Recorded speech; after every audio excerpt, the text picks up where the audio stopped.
तो स्टूडेंट्स, अभी तक हम लोगों ने इतना कुछ डिस्कशन कर लिया। इस लेक्चर में हम लोग एलिंगन डायग्राम के बारे में फिर से समझते हैं चीज़ों को और डिटेल में चीज़ों को करते हैं। एक बार और देखते हैं एलिंगन डायग्राम को। एलिंगन डायग्राम में जो ये महान कार्य किया है ये H.G.T. एलिंगम ने किया है बेटा। इन्होंने ये किया कि भाई आप कैसे ये चूज करोगे कि किस मेटल को एक्सट्रैक्ट करने के लिए कौन से रिड्यूसिंग एजेंट की जरूरत पड़ेगी और उसकी फिजिकल प्रॉपर्टीज क्या होंगी, उसकी केमिकल प्रॉपर्टीज क्या होंगी, उसकी कैरेक्टरिस्टिक्स क्या होंगी, उसमें एंट्रोपी किस तरह से बढ़ेगी, कहाँ पर एंथैल्पी क्या घट रही है, बढ़ रही है, किस किस चीज़ को कैसे आप वहाँ से उस ग्राफ से आप क्या क्या निकाल सकते हो। उस ग्राफ से आप मेल्टिंग पॉइंट निकाल सकते हो, उस ग्राफ से आप बेटर रिड्यूसिंग एजेंट निकाल सकते हो, उस ग्राफ से आप एलिंगन डायग्राम की मदद से आप delta H enthalpy of formation निकाल सकते हो, आप एंट्रोपी निकाल सकते हो, आप डेल्टा जी निकाल सकते हो। बहुत ज़बरदस्त पूरी थर्मोडायनेमिक्स उस एलिंगन डायग्राम से आपकी मेटलर्जी की, extraction of metal by reduction की हो सकती है। Extraction of metal by reduction को समझने के लिए extraction of metal by reduction of oxide, oxide के रिडक्शन को हमें समझना था। ऑक्साइड का रिडक्शन कोई कर रहा था, कौन कर रहा था? कोई दूसरा मेटल कर रहा था, या कार्बन कर रहा था, या कार्बन मोनोऑक्साइड कर रहा था, यानी आप उसकी स्मेल्टिंग करा रहे थे एक तरह से। इसको हम कहते हैं स्मेल्टिंग। आप इसको स्मेल्टिंग, उसकी स्मेल्टिंग करा रहे थे और फाइनली आपको मेटल मिल रहा था। तो सवाल इस बात का उठ रहा था कि जो आप मेटल का रिडक्शन करा के मेटल को पा रहे हैं, तो इसके लिए आपको ये समझना पड़ेगा अगर इसका आप रिडक्शन करा रहे हो तभी मेटल मिल रहा है, तो कोई ना कोई तो इसके रिडक्शन में मदद कर रहा है। वो मदद करने वाला कौन है? वो मदद करने वाला है रिड्यूसिंग एजेंट। अब रिड्यूसिंग एजेंट का खुद का क्या हो रहा है? रिड्यूसिंग एजेंट का बेटा खुद का ऑक्सीडेशन होता है। जो रिड्यूसिंग एजेंट होते हैं उनका खुद का ऑक्सीडेशन होता है। जो रिड्यूसिंग एजेंट होते हैं उनका खुद का ऑक्सीडेशन होता है। तो इसका मतलब क्यों ना हम रिड्यूसिंग एजेंट की जो प्रॉपर्टी को समझने की कोशिश कर रहे हैं और हम बेस्ट रिड्यूसिंग एजेंट फाइंड कोशिश कर रहे हैं, तो क्यों ना हम रिड्यूसिंग एजेंट के ऑक्सीडेशन से वर्क करें। तो यहाँ पर जो एलिंगन डायग्राम है वो इस बात पे बेस्ड नहीं है कि रिडक्शन ऐसे ये मिला, बल्कि इस बात पे बेस्ड है कि रिड्यूसिंग एजेंट का ऑक्सीडेशन किस तरीके से हो रहा है। मान लीजिए कोई रिड्यूसिंग एजेंट है आपका यहाँ पर, मान लीजिए कार्बन है, मान लीजिए कोई और है, मान लीजिए कोई मेटल है, और उस मेटल का आपने ऑक्सीडेशन, ऑब्वियसली जब इसका रिडक्शन होगा, जिस मेटल से आप रिडक्शन करा रहे थे, तो उस मेटल का ऑक्सीडेशन होगा और इस तरीके से उस मेटल का ऑक्सीडेशन होगा और एक मेटलिक ऑक्साइड बनेगा। हम यहाँ पे उल्टे तरीके से समझाते हैं, क्योंकि उल्टे तरीके से चीज़ों को समझते हैं तो सीधा ज़्यादा अच्छे से समझ में आता है। जैसे हम लोग कभी कभी क्या करते थे ना, बेसिक कैरेक्टर निकालना होता था, तो बेसिक कैरेक्टर निकालने के लिए उनमें पहले एच को जोड़कर एस निकाल लिया करते थे, और एसिडिक कैरेक्टर को कंपेयर करना आसान होता था, फिर बेसिक कैरेक्टर को उल्टा कर दिया करते थे। तो आप जो फॉलो करते थे, जैसे हम वहाँ पर ऑक्सीडेशन पोटेंशियल को समझते थे हर जगह पर, किसी जगह की ऑक्सीडेशन रिएक्शन को देखना है तो हमने रिडक्शन पोटेंशियल को उल्टा करके देखा, समझा। ऐसे यहाँ पर रिएक्शन इसके ये हम करने जा रहे थे, क्या हमने समझा क्या था? हमने समझा था कि हमें सिर्फ रिडक्शन करके मेटल को लेना है। किसकी मदद से लेना है? एक रिड्यूसिंग एजेंट की मदद से लेना है। बात थी रिड्यूसिंग एजेंट को बेस्ट फाइंड आउट करने की। तो रिड्यूसिंग एजेंट को जब बेस्ट फाइंड आउट करना था तो हमने काम किया कि यार रिड्यूसिंग एजेंट का तो ऑक्सीडेशन हो रहा है, तो क्यों ना हम उसके ऑक्सीडेशन को अच्छे से समझें। समझ में ये आया कि अगर हम ऑक्सीडेशन देखेंगे, और इसी पर बेस्ड है पूरा डेल्टा जी। इस रिएक्शन में जो डेल्टा जी है वो डेल्टा जी लिया गया। देखो यहाँ पर दिया गया डेल्टा जी, ये जो कर्व इसमें एलिंगन डायग्राम में बना है वो डेल्टा टी का कर्व बना है। तो यहाँ पे जो डेल्टा जी है ना, वो डेल्टा जी है बेसिकली ऑक्सीजन का। डेल्टा जी ऑक्सीजन का लिया गया, और डेल्टा जी ऑक्सीजन में ये कहा भी गया कि ये जो क्लोजूल है ये पर मोल ऑफ ऑक्सीजन डिफाइंड है। सबसे पहली बात तो आप इस बात को समझें कि आपका डेल्टा जी पर मोल लिया गया। अब इस बात को समझिए आप कि जब ये डेल्टा जी और यहाँ पर जब ये पूरी रिएक्शन हुई, तो इस रिएक्शन में पूरा कुछ ना कुछ इस रिएक्शन में ऑब्वियसली क्या होगा? डेल्टा एच होगा। तो इस delta H formation of MO, delta H formation of MO लिया गया, यानी कि एंथैल्पी जो ली गई वो डेल्टा एच ली गई, और ऑब्वियसली यहाँ पर ये एंथैल्पी नेगेटिव होगी, क्योंकि रिडक्शन कराने में एनर्जी की रिक्वायरमेंट होती है, तो ऑब्वियसली वो एनर्जी ऑक्सीडेशन से निकल के आएगी, और यहाँ पर मेटल के ऑक्सीडेशन से जो एनर्जी रिलीज हो रही है वही एनर्जी यहाँ पर ऑक्सीडेशन में जो रिक्वायर्ड एनर्जी थी वो उसे यहाँ से प्रोवाइड करा दी जाती है। तो हम उसके सोर्स को समझते हैं, क्योंकि सोर्स एनर्जी का यहाँ पर मौजूद है। इसका मतलब डेल्टा एच यहाँ पर ये है। दूसरी बात, अब हमने समझा डेल्टा को डेल्टा जी ये होना चाहिए, ठीक है। अब इस तरह की रिएक्शन की फिजिबिलिटी के लिए डेल्टा जी को नेगेटिव होना, ये बात भी हम क्लियर जानते हैं एक तरीके से कि डेल्टा जी अगर इस रिएक्शन का लेना है हमें, तो इस रिएक्शन के डेल्टा जी को नेगेटिव होना पड़ेगा, यानी डेल्टा जी को लेस देन 0 होना पड़ेगा भाई। इस बात का उठता है, चलिए एक एक करके आप हर चीज को डिस्कस करते जा रहे हैं, तो जरा समझिए इस बात को। इक्वेशन आपने यहाँ पे नेगेटिव ले लिया, डेल्टा जी को नेगेटिव बनाना है तो उसके लिए इसकी एंट्रोपी पे भी ध्यान देना पड़ेगा। तो जरा देखिए कि अगर मेटल ऑक्साइड में जा रहा है तो बेसिकली हो क्या रहा है। अगर मेटल ऑक्साइड में जा रहा है तो बेसिकली हो रहा है, तो मेटल अगर मेटल ऑक्साइड में जा रहा है तो देखिए सॉलिड और आपका गैस मिलकर क्या बना रहे हैं, सॉलिड बना रहे हैं। तो भाई इस कंडीशन में कोई भी बता सकता है, यह थर्मोडायनामिक्स में कि ऐसी स्थिति को हम कहते हैं एंट्रोपी का घटना। यहाँ पे एंट्रोपी घट रही है। याद रखिएगा बेटा, इस तरह की जितनी भी रिएक्शंस होती हैं इनमें एंट्रोपी या एंथैल्पी की जो वैल्यूज होती हैं ऑलमोस्ट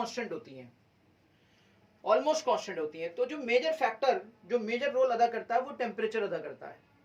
दैट्स वाई यहाँ पे जो कर्व ड्रॉ किया जा रहा है वो देखिए लिखा है साहब कि वो कर्व हमारा डेल्टा जी और टी में वो कर्व है, वो कर्व हमारा डेल्टा जी और टी में कर्व है। वो कर्व हमारा किस में है, वो कर्व में कर्व है।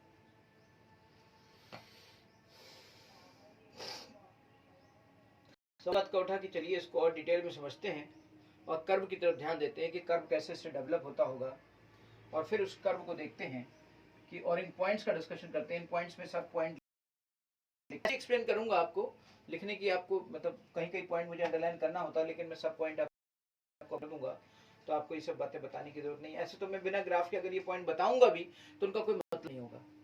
आप अपनी एनसीईआरटी में फिर से देख लीजिएगा।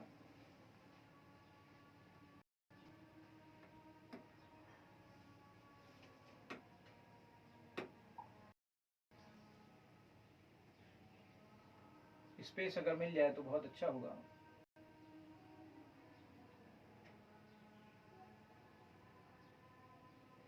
यहाँ पे स्पेस मिल गया हमें तो हम थोड़ा सा और अच्छे से लिख लेंगे।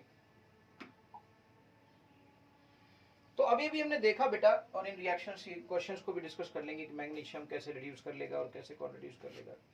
लेकिन क्वेश्चन को करने से पहले एक बार डायग्राम को देख लेंगे तो ज्यादा अच्छा होगा। खैर हम बात कर रहे थे कि एक इक्वेशन की delta ji is equal to होता है delta H minus T delta S. चलिए मैंने अभी भी थोड़ी देर पहले आपको बताया कि इन सच टाइप ऑफ रिएक्शंस जो डेल्टा एच है एंड डेल्टा एस है ये almost having constant values, constant ये भी एक कांस्टेंट वैल्यू रखता है और ये भी एक कांस्टेंट वैल्यू रखता है, ऑलमोस्ट हैविंग कांस्टेंट वैल्यूज। इनकी अपनी कांस्टेंट वैल्यूज होती हैं बेटा। जब ये कांस्टेंट वैल्यूज होती है इसका मतलब मेन किसमें, मेन वेरिएशन है डेल्टा जी में और मेन वेरिएशन है टेम्परेचर में। तो जो मेन जिसका वेरिएशन देखा जाता है ना उसी को वाई और एक्स एक्सिस पे लिया जाता है।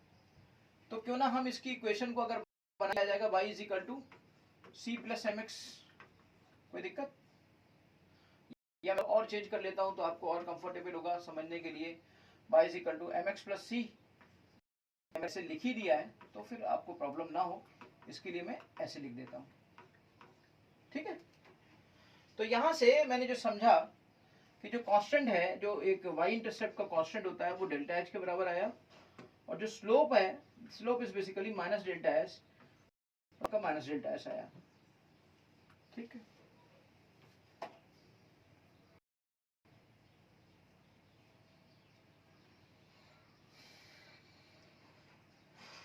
तो इसका मतलब ये हुआ कि अगर y एक्सिस पे अगर मैं यहाँ पे बात करूं, if I am talking about m, और m एक सॉलिड है मेरा और वो ऑक्सीजन के साथ, गैस के साथ वो कर रहा है और MO बना रहा है, और मैं इस ऑक्साइड के साथ, मेटल ऑक्साइड के बनने के साथ उसका इसकी बात करूं, मान लीजिए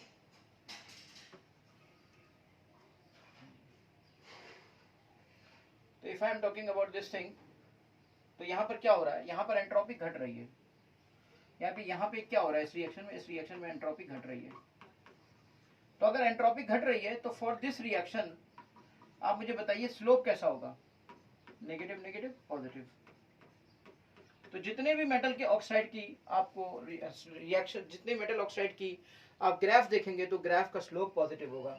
इसका मतलब ये हुआ कि अगर मैं इसको ऐसे ड्रॉ करूं तो यहाँ पर अगर मैं डेल्टा जी ले लूं और यहाँ पर अगर मैं टेम्परेचर ले लूं तो इसका जो स्लोप होगा इस तरीके से होगा, ये ऐसे कर्व होगा। इस कर्व में आपने देखा कि ये जो एक डिस्टेंस होगी, ये आपका ये डिस्टेंस आपकी सी होगी, वाई इंटरसेप्ट पे जो वाई एक्सिस पे डिस्टेंस ली जाती है वो सी होती है, और यहाँ पे जो सी आ रही है वो डेल्टा एच निकल के आ रहा है, और जो स्लोप आ रहा है वो स्लोप आपका यहाँ से देखिए स्लोप, ये स्लोप आ रहा है, स्लोप आपका माइनस डेल्टा एच है, जबकि यहाँ पे स्लोप आपका पॉजिटिव आ रहा है क्योंकि डेल्टा एच ऑलरेडी माइनस है, तो इसका मतलब स्लोप आपका बेटा स्लोप आपका पॉजिटिव है। Is it clear? यहाँ पर slope is equal to minus delta H, तो स्लोप यहाँ पर आपका पॉजिटिव आया, क्योंकि देखिए ना इस रिएक्शन के लिए स्लोप पॉजिटिव आया, इसीलिए रिएक्शन अपवर्ड्स हैं। जितनी मेटल ऑक्साइड्स के आप कर्व देखेंगे एलिंगन डायग्राम में वो सब के सब अपवर्ड होंगे, केवल एक ऐसा कर्व है जो नीचे की तरफ होगा, नीचे की तरफ एक ऐसा कर्व है जो नीचे की तरफ होगा। नीचे की तरफ क्यों होगा भाई? तो इसका मतलब वहां पे कुछ मसला है। मसला क्या हो सकता है? Let's see.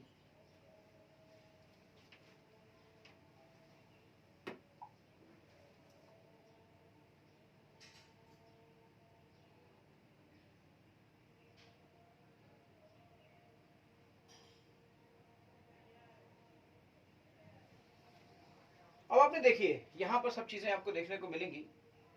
यहाँ पे मैं एक चीज और कहना चाहूंगा आपसे, थोड़ा सा मैं और जरूर इसको थोड़ा सा एलिबरेट और करना चाहूंगा, हल्का सा थोड़ा सा, ज्यादा सा नहीं, बस हल्का सा। हाँ, कुछ और मैं एलिबरेट करना चाहता हूँ, वो देखिए मैं क्या करना चाहता हूँ।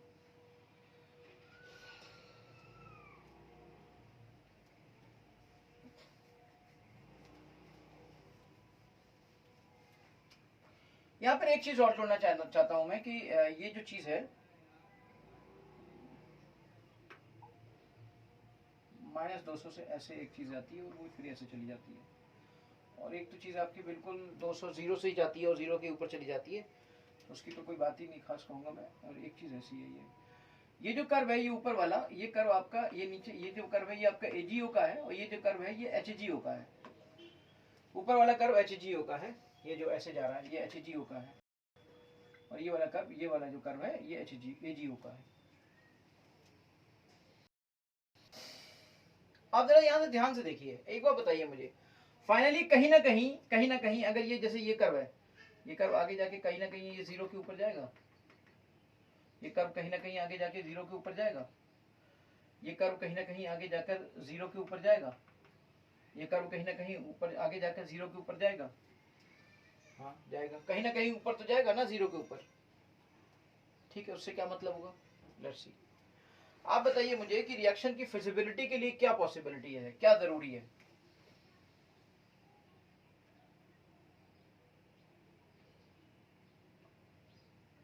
रिएक्शन की फिजिबिलिटी के लिए क्या जरूरी है? चलिए मैं देखता हूं यहां पर इन चीजों को ध्यान से, आप समझिए। ये ऐसे कर्व जा रहा है, इसकी डेल्टा जी कैसी हो रही है? नेगेटिव हो रही है। Delta ji is equal to क्या है? अभी अभी आपने देखा minus delta s t plus delta h, y is equal to m x plus c. अब आप मुझे ये बताइए कि जैसे एमजीओ है, तो एमजीओ के फॉर्मेशन में यहां पर ये जो वैल्यू आई है इसकी डेल्टा एच हो गई।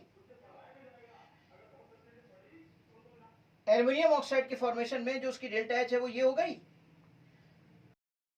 की बात करूं तो डेल्टा एच के फॉर्मेशन में डेल्टा एच जेडन की ये हो गई।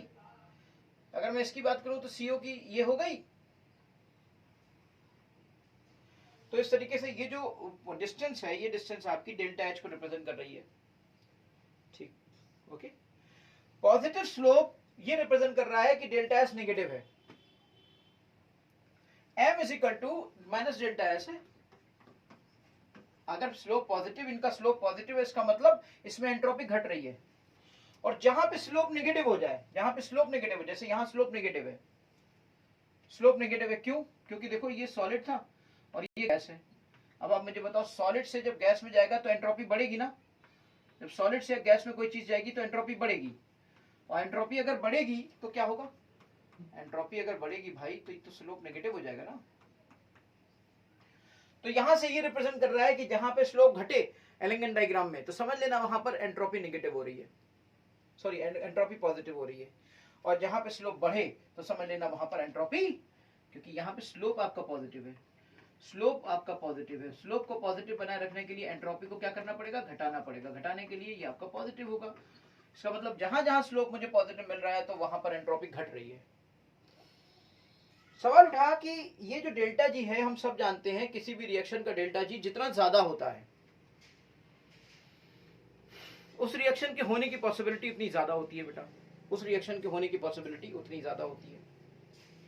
तो सवाल उठा कि अगर किसी रिएक्शन के होने की पॉसिबिलिटी उतनी ज्यादा, यानी कि एमजीओ के फॉर्मेशन की पॉसिबिलिटी, ये देखिए यहां पर कितनी थी, 0 डिग्री पर सबसे ज्यादा थी, सबसे ज्यादा निगेटिव वैल्यू डेल्टा जी की।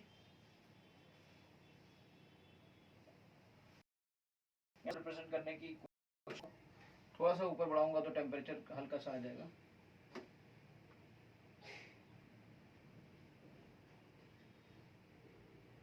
एक चीज में और थोड़ा ऊपर भी नहीं कर सकता। एक चीज को मैं फिर से, चलिए, हाँ, थोड़ा सा टेम्परेचर आ ही गया है तो इससे काम मेरा चल जाएगा। अब जरा देखिए ध्यान से, अब यहाँ पर टेम्परेचर जैसे जैसे आपका डेल्टा जी आपकी इतनी आ रही है, जैसे जैसे आप टेम्परेचर बढ़ाते जा रहे हो, ये टेम्परेचर आपका बढ़ता जा रहा है। मान लीजिए इसी की बात करें, 400 पर आपका 400 पे डेल्टा जी की वैल्यू ये थी, 800 पे डेल्टा जी की वैल्यू कम हो गई। तो इसका मतलब क्या है, डेल्टा जी अगर कम हो रहा है टेम्परेचर के बढ़ाने पर, तो इसका मतलब ये हो रहा है, क्या मतलब हो रहा है, टेम्परेचर के बढ़ाने पर ऑब्वियसली डेल्टा जी कम होगा। जैसे कि हम सब जानते ही अच्छे से, delta ji is equal to होता है delta H minus T delta S. और ये है क्या, ये है आपका नेगेटिव, और ये है क्या, ये नेगेटिव है, ये भी नेगेटिव है। तो ये हो गया आपका नेगेटिव और ये हो गया आपका पॉजिटिव,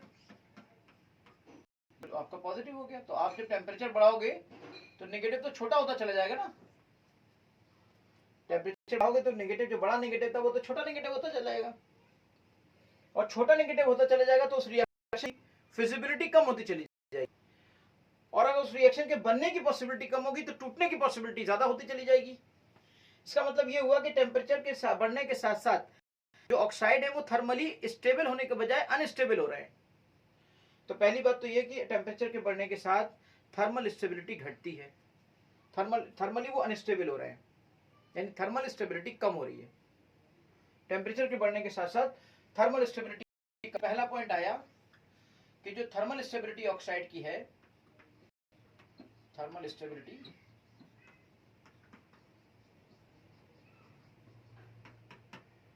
डायरेक्टली प्रोपोर्शनल टू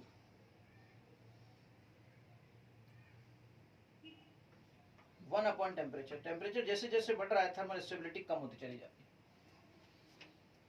याद रखिए कि टेम्परेचर के बढ़ने के साथ साथ आप देखोगे कि ये एक पॉइंट ऐसा आएगा कि जिसके बाद ये लाइन ऐसे क्रॉस कर जाएगी जीरो को, या ये लाइन ऐसे क्रॉस करेगी जीरो को। तो जब जीरो से भी ज्यादा, यानी कि डेल्टा जी अगर पॉजिटिव हो गया तब तो स्टेबल रह ही नहीं पाएगा, ये अपने आप डिकम्पोज हो जाएगा। तो कहीं पर अगर डेल्टा जी जीरो तक, तो कहानी समझ में आ रही है, डेल्टा जी के जीरो के जैसे डेल्टा जी आपका ये यहां तक जीरो है डेल्टा जी, और इसके आपका पॉजिटिव है डेल्टा जी। और अगर ये डेल्टा जी आपका पॉजिटिव हो गया तो आप मुझे बताओ, फिर तो ये फॉर्मेशन की स्टेबिलिटी नहीं है, तो फिर क्या होगा, फिर 100% थर्मली अनस्टेबल हो जाएगा यहां पर फिर ये ऑक्साइड अनस्टेबल हो गया, ऑक्साइड अनस्टेबल हो गया। तभी तो आपने देखा कुछ ऐसे ऑक्साइड थे जिनको हल्का सा हीटअप कर दो तो वो टूट जा रहे थे। जैसे मैंने कहा था कि रिडक्शन तो हम मेटल तो हम ऐसे भी पा सकते हैं, सिंपल थोड़ा सा हीटअप कर दें तब भी हो जाएगा। उनमें से एक एग्जांपल मैंने अभी अभी थोड़ी देर पहले ग्राफ बनाया था, वो फिर से मिट गया, फिर से बना दे रहा हूँ। ये आपका ये शार्प पॉइंट होता है, इसे ये HgO के लिए है। देखिए यहां तक रहा, जब तक नेगेटिव के पॉजिटिव के नीचे रहा तो ये थोड़ा सा स्टेबल रहा, लेकिन ऑलरेडी स्टेबिलिटी कम हो रही थी, मगर था तब भी मौजूद था। लेकिन जैसे ये पॉजिटिव होगा तो ये मौजूद ही नहीं जाएगा, फिर ये टूट ही जाएगा। बिल्कुल AgO भी ऐसे ही होता है। AgO देखिए जरा सा आगे बढ़ने पर ऑक्साइड अपने आप टूट जाता है, यानी थर्मली अनस्टेबल होते हैं बहुत ज्यादा।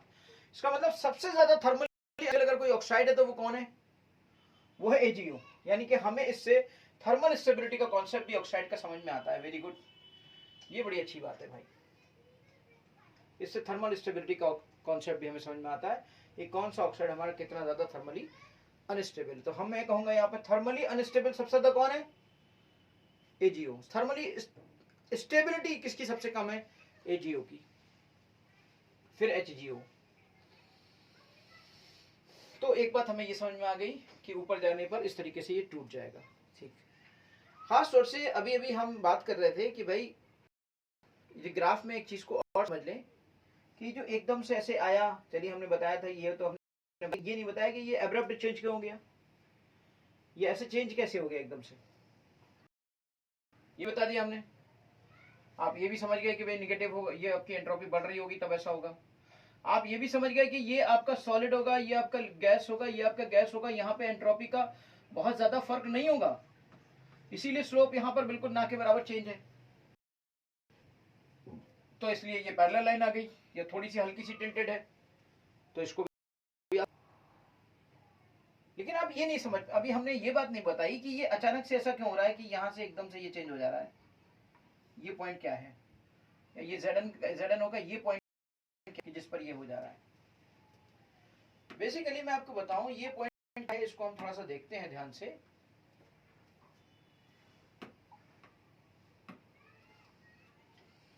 ये पॉइंट जहां पर एब्रप्ट स्लोप चेंज हो जाए, एब्रप्ट स्लोप बदल जाए, तो समझ लेना वहां पर आपकी मेल्टिंग एग्जिस्ट कर रही है। ये पॉइंट आपका मेल्टिंग पॉइंट होता है जहां पर ये अचानक से चेंज हो जाए। ये टेम्परेचर आपका मेल्टिंग टेम्परेचर है किसका? mg का।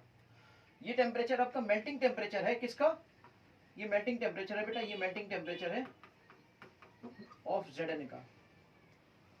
Zn का मेल्टिंग टेम्परेचर है, ये मेल्टिंग पॉइंट है जहां Zn का मेल्टिंग पॉइंट है, ये जहां पर एब्रप्ट चेंज हो रहा है। तो एब्रप्ट चेंज क्यों हो रहा है? स्लोप एकदम से इतना बढ़ क्यों जा रहा है? स्लोप इतना इसलिए बढ़ जा रहा है, आप समझो जरा, यहां पर फेस चेंज हो रहा होगा, इन पॉइंट्स पर फेस चेंज होता है। कहीं पर भी फेस, जैसे कोई सॉलिड से लिक्विड में जाए, मेल्टिंग है, या फिर लिक्विड से गैस, तो यही कंडीशन आएगी। यहां पे एक सवाल उठता है कि या तो ये फेस चेंज में या तो ये सॉलिड से लिक्विड में गया है या लिक्विड से गैस में गया है, अगर कहीं पर भी हो रहा है तो ये आपका पॉइंट है फेस चेंज का। तो उस फेस चेंज के पॉइंट पर एब्रप्ट चेंज होता है स्लोप बेटा, स्लोप एब्रप्ट चेंज होता है, स्लोप एकदम से चेंज होता है। सवाल उठा कि सर ये स्लोप का चेंज एकदम से कैसे हुआ, इतना ज्यादा क्यों हुआ? एक्चुअली ऐसा हुआ कि यहां पर एंट्रोपी एकदम से बढ़ गई, एकदम से घट गई, या यूं कह लीजिए तो नेगेटिव आपका ज्यादा बड़ा हो जाएगा। हाँ, कैसे देखा हूं कैसे? Space space space space space, पहले तो इतना बताइए, इतना क्लियर हो गया? अब इसी ये सब मिट जाएगा जैसे मैं इसको हटाऊंगा थोड़ा सा। इससे पहले कि मैं थोड़ा सा यहीं पे समझाने की कोशिश करता हूँ। किसको मैं समझाऊं? चलिए मैं इसी को समझाता हूँ, Zn को। जैसे Zn है आपका, ये Zn आपका सॉलिड से सॉलिड में गया, ये सॉलिड प्लस गैस आपका सॉलिड में गया। ठीक, अभी हो रहा था। अब क्या कि जब फेस चेंज हो जाएगा तो ये सॉलिड हो सकता है लिक्विड बन गया हो Zn, और फिर लिक्विड गैस अगर आपका लिक्विड में जाएगा, अगर ये आपका सॉलिड में जाएगा, आप मुझे बताओ लिक्विड और गैस मिलकर अगर सॉलिड में जाएंगे तो एंट्रोपी ज्यादा नेगेटिव हो रही है और यहां पे एंट्रोपी ज्यादा नेगेटिव हो रही है। तो नीचे वाले में एंट्रोपी ज्यादा नेगेटिव हो रही है, एकदम से भयंकर डिक्रीज कर रही है। तो नीचे वाले में अगर एकदम से नेगेटिव, जैसे मान लीजिए इसकी एंट्रोपी नेगेटिव, सपोज करिए इसकी एंट्रोपी -20 है नेगेटिव, तो इसकी एंट्रोपी तो और ज्यादा होगी, इसकी तो एंट्रोपी लगभग -50 होगी या -60 होगी। ऐसे थोड़ा सा क्लियर होता है, थोड़ा सा इजी हो जाता है समझने में। तो एंट्रोपी मान लीजिए एकदम से इसकी ज्यादा घट रही है, क्योंकि सॉलिड गैस मिलकर सॉलिड बनाए तो घटी, लेकिन कम घटी। लेकिन लिक्विड गैस मिलकर अगर सॉलिड बनाने तो घटी, लेकिन बहुत ज्यादा घट गई भाई। तो ऐसी सिचुएशन में जहां पे स्लोप अगर इसका नेगेटिव ले लोगे तो स्लोप यहाँ +20 आएगा और यहाँ +50 आएगा। तो ऑब्वियसली यहाँ +20 का स्लोप, और जब +50 का स्लोप आएगा तो एकदम तो स्लोप पॉजिटिव हो जाएगा। I think you have understand this thing. Space थोड़ी सी कम है, इसलिए थोड़ी सी चीजें शायद आपको कंफर्टेबल ना लगती हो, लेकिन कोई इश्यू नहीं है। अगर आप ध्यान से देखोगे तो एक एक चीज बहुत बारीकी से समझ में आएगी, बहुत मजा आएगा। टेक्निकल चीजें बता रहा हूँ, इतनी जबरदस्त इसके अंदर गहराई में घुसकर आपको चीजें दे रहा हूँ कि आप थर्मोडायनेमिक्स और इनऑर्गेनिक को, फिजिकल को इनऑर्गेनिक को मिलाकर अच्छे से समझेंगे चीजों को। तो ये बेटा आपका हो गया सॉलिड से लिक्विड, लिक्विड से गैस की कंडीशन की बात। सवाल इस बात का उठा कि और सबसे खास बात क्या है सर, जिस चीज की रिड्यूसिंग एजेंट इसमें सिलेक्ट कर लेंगे इसकी मदद से, वो उस पॉइंट पे तो अभी तक आप आए नहीं। तो मैंने कहा उस पॉइंट पर आने के लिए मैं पहले इन सारी चीजों को मिटाना चाहता हूँ। कैसे मिटेगा, देखिए कैसे मिटेगा। मैं इस पे ऐसे आता हूँ और इस पे फिर ऐसे लूंगा तो सब मिट जाएगा। अब मैं आपको समझाता हूँ उस पॉइंट को। इस डायग्राम के अंदर वो डायग्राम मेरा वो चला गया। इस बात के लिए मैं बताना चाहूंगा आपसे कि आप बस एक सिंपल सा काम करिए। एक बात ध्यान रखिए खाली, नीचे वाला जो भी ग्राफ नीचे है, याद रखिएगा बस इतनी सी बात, जो भी ग्राफ नीचे वाला ग्राफ है, अब मैं इसमें से दो लाइनें और बना देता हूं। ये आपका एजीओ ऐसे बनता है, एचजीओ, और ये एजीओ ऐसे बनता है, ये और बना देता हूं। अब आप समझिए जरा, यहां पर ये आपका डेल्टा जी पॉजिटिव है, यहां पर डेल्टा जी आपका पॉजिटिव। तो जो नीचे वाले होते हैं ना, नीचे वाले का मेटल ऊपर वाले के ऑक्साइड को इजीली रिड्यूस कर देता है, याद रहेगा हमेशा। नीचे वाले का मेटल, बोलो नीचे वाले का मेटल ऊपर वाले मेटल ऑक्साइड को रिड्यूस कर देता है। नीचे वाले का मेटल ऊपर वाले को रिड्यूस कर देगा। आप समझिए जरा इस बात को, कहीं लिख लीजिए। जैसे ये है MgO, यानी कि Mg यानी कि ये मेटल ऊपर वाले के ऑक्साइड को रिड्यूस कर देगा। यानी किस किस को रिड्यूस करेगा, जितने भी इसके ऊपर है सबको रिड्यूस कर देगा। जितने भी इसके ऊपर है सबको रिड्यूस कर देगा, जितने भी इसके ऊपर है सबको रिड्यूस कर देगा। यानी Mg ये L2O3 को रिड्यूस कर देगा, ZNO को रिड्यूस कर देगा, CO2 को रिड्यूस कर देगा, FeO को रिड्यूस कर देगा, CO2 को रिड्यूस कर देगा, सबको रिड्यूस कर देगा जो भी इसके ऊपर है। फिर सवाल उठा कि सर यहां तक तो ये इसके नीचे है, लेकिन यहां के बाद ये नीचे आ गया। तो मैंने कहा जो जैसे इस टेम्परेचर, ये टेम्परेचर मान लो ये आ गया आपका, टेम्परेचर आपका है 1400 आ गया, मान लीजिए 1400 डिग्री सेंटीग्रेड आपका टेम्परेचर है। तो इस टेम्परेचर के बाद फिर कहानी, इसका मतलब फिर यही बात आ रही है कि ऊपर वाला नीचे वाले को, नीचे वाला ऊपर वाले को रिड्यूस कर देगा। इसका मतलब इस टेम्परेचर तक तो मैग्नीशियम एल्युमिनियम को रिड्यूस करने के लिए कैपेबल है, लेकिन इस टेम्परेचर के बाद एल्युमिनियम मैग्नीशियम को रिड्यूस कर देगा। बस एक ही पॉइंट है, बस एक ही बात है। क्या एक बात है, बस एक लाइन ऐसे ड्रॉ करो और उस लाइन पे समझ जाओ, इस लाइन पर, इस टेम्परेचर पर नीचे वाला ऊपर वाले को, नीचे वाला ऊपर वाले को, नीचे वाला ऊपर वाले को, टेम्परेचर के साथ ये गैप आपका देख रहे हैं लगातार बढ़ता जा रहा है। इसका मतलब इसके रिडक्शन की कैपेबिलिटी भी लगातार बढ़ती जा रही है। जितनी दूरी पर ये दो चीज होगी वो उतनी आसानी से उसे रिड्यूस कर देगा। ये और अच्छी बात है। जैसे मैग्नीशियम है, मैग्नीशियम एल्युमिनियम को जितनी, ये वाला गैप इतना है, तो ये करता है, और ये वाला गैप इतना ज्यादा है, तो ये इसके लिए और बेहतर रिड्यूसिंग एजेंट है, इसके लिए और बेहतर रिड्यूसिंग एजेंट है, इसके लिए और बेहतर रिड्यूसिंग एजेंट है। सवाल उठा कि क्या सर आप ज्यादातर तो जैसे कॉपर है, कॉपर से किस किस को, मैंने कहा कार्बन से, कार्बन से आप पता क्या करोगे, कार्बन से आप CO2 को रिड्यूस कर सकते हो, जो इसके ऊपर है उसको रिड्यूस कर लो। सवाल उठा कि कार्बन के ऊपर जो भी है, हाँ हमने कहा जो भी है उसको रिड्यूस कर लो। सवाल उठा ये C+O2 CO2 है, ये C+O2 CO है, तो मैंने कहा ये कार्बन जिसमें कि CO2 बनेगा वो इसको इससे रिड्यूस कर देगा, और ये कार्बन जिसमें कि CO बनेगा वो इसके ऊपर वाले को रिड्यूस कर देगा। सवाल उठा कि इसके बीच में जो है सर, तो मैंने कहा इसके बीच में जो है कार्बन इनको रिड्यूस करेगा, इस ये वाला कार्बन इसको रिड्यूस कार्बन करेगा, इसके बीच में जो होंगे वो याद रखना, वो कार्बन रिड्यूस करेगा तो CO बनेगा, CO2 नहीं बनेगा, CO बनेगा, CO2 नहीं बनेगा। तो नीचे वाले ऊपर वाले को रिड्यूस करते चले जाएंगे, वाले ऊपर वाले को रिड्यूस करते चले जाएंगे, और यहाँ पे जो बीच में होंगे वो कौन होगा, तो बीच में जो होगा वो ये आपका कार्बन ऑक्सीजन के CO2 बना रहा था, और यहाँ पर ये कार्बन ऑक्सीजन CO बना रहा है। तो अगर यहाँ पे CO बनाएगा, CO2 नहीं बनाएगा, कार्बन इसको तो रिड्यूस कर देगा। Fe भी ऊपर ही है, Fe भी देखिए ऊपर है, कार्बन के ऊपर है, तो Fe कार्बन के ऊपर है तो इसको भी रिड्यूस कर देगा। समझ गए? अब आप देखिए ना यहाँ पर इतने के ऊपर, अब ये इसके देखिए इस Fe के ऊपर ये है, नीचे है ना ये, तो ये वाला इसको रिड्यूस कर देगा। इसका मतलब क्या हुआ, इसका मतलब पता है क्या हुआ, इसका मतलब ये हुआ कि इस टेम्परेचर पर, टेम्परेचर का मेन कहानी टेम्परेचर की है, इस टेम्परेचर पर ये वाले ये टेम्परेचर पे अगर कार्बन रिड्यूस करेगा तो याद रखना CO बनाएगा, CO2 नहीं बनाएगा। लेकिन अगर इस टेम्परेचर से आप देखोगे तो ये इसके ऊपर है, तो इस पे आपका ये CO2 बनाएगा, CO नहीं बनाएगा। तो कहने का मेरा मतलब हुआ बहुत जबरदस्त चीज है बेटा, इससे आप ये प्रॉपर्टी ढूंढ सकते हो कि नीचे वाला ऊपर वाले को रिड्यूस कर देगा। बोलो नीचे वाला मेटल, एक ही कहानी है बस, और कुछ नहीं है। सिंपल सा एसेंस ये है एलिंगन डायग्राम का कि आपने उसके मेल्टिंग पॉइंट के बारे में समझ लिया, आपने उसके उस फेस चेंज पॉइंट के बारे में समझ लिया, आपने एक बात को समझ लिया कि नीचे वाला ऊपर वाले को रिड्यूस कर देगा। तो इसका मतलब, और जितना बड़ा लंबा गैप होगा उतनी आसानी से रिड्यूस कर देगा। ऊपर जाने पर अनस्टेबिलिटी हो जाती है, वो समझ लिया आपने। ये कार्बन इन सबको रिड्यूस कर देगा। कार्बन यहाँ पे भी बहुत सारी चीजों को रिड्यूस करेगा, लेकिन अगर इसके ऊपर की चीजें होंगी तो उनमें CO2 बनेगा, और इसके ऊपर की चीजें होंगी तो उनमें CO बनेगा। कहीं भी कोई भी लाइन हो, बस लाइन पे खाली आप वर्टिकल लाइन पे ये पॉइंट देख लीजिए, कौन सा पॉइंट किसके पॉइंट के नीचे, बस उस टेम्परेचर की बात। इस टेम्परेचर पर ये इसको रिड्यूस कर देगा। टेम्परेचर का ध्यान रखना जरूरी है। वर्टिकल लाइन डालना क्यों जरूरी है? क्योंकि एक कर्व कोई कहीं पर नीचे है, किसी के कहीं पर ऊपर है। तो मतलब समझने का है, मतलब है उस टेम्परेचर का जिस टेम्परेचर पर आप ये चेक करना चाहते हो कौन सा रिड्यूसिंग एजेंट किसके लिए बेहतर होगा। तो आप समझ लीजिए इस बात को कि यहां पर जैसे ZNO है, ZNO Fe को रिड्यूस कर देगा, ZNO इसके ऊपर के इसको कार्बन को रिड्यूस कर, CO2 को रिड्यूस कर देगा, CO2 को रिड्यूस कर देगा, जो भी इसके ऊपर होंगे उनको रिड्यूस कर देगा, कहानी खत्म। यानी कि लोअर पॉइंट का metal, lower point metal will reduce upper point metal oxide।